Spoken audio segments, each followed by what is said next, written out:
I uh, I started off, I guess, hanging out in tattoo shops when I was in like high school.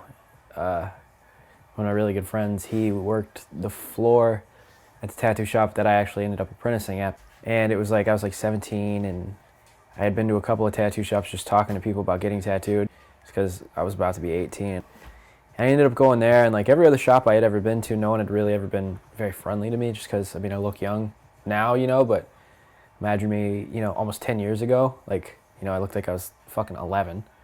And, I think everybody just kind of brushed me off. It's just like, oh, whatever, like, don't waste my time. So I went in there, and, my friend was obviously working. He said, what's up to me? And one of the other dudes that works there, I was like, what's up, man? How you doing? And I think that kind of stuck out to me. I was like, oh, wow, like, this dude actually spoke to me like I'm a real human being. And, like, I would go in there from time to time, just hang out with him. And, kind of got to know everybody that worked there. And I just started hanging out there more and more. Like, I was skipping school and hanging out in a tattoo shop, like, didn't really care. I worked for the state at the time. I had like an OPS job, which is just like, just like part-time, OPS pretty much just means other people's shit because that's all you deal with all day. And I hated it. It sucked.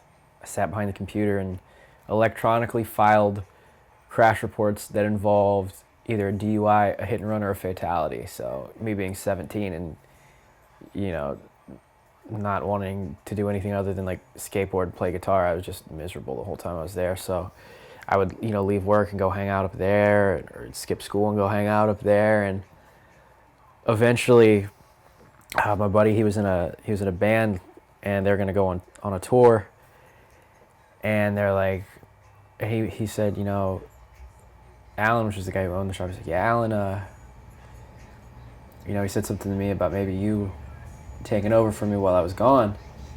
And I was like, I mean, yeah, that'd be awesome, I'm always here anyway, so might as well. So I just started answering phones, whatever. And one day I remember I was bored. Somebody was doing a tattoo, and I just started drawing something similar to it. And they're like, are you trying to fucking apprentice? And I was like, no, I'm just bored. Just drawing. Like, okay, whatever. Didn't really think anything of it. I just started doing it more and more, and pretty much just never left.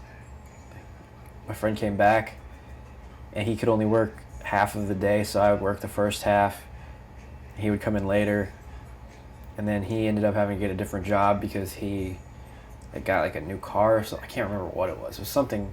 He's like, I got to get more hours. I got to make more money, so I can't stay here. So I just stayed, and then eventually just taught me how to tattoo pretty much. And that's pretty much how it happened. Just me skipping work, skipping school, hanging out in a tattoo shop, not doing what I was supposed to.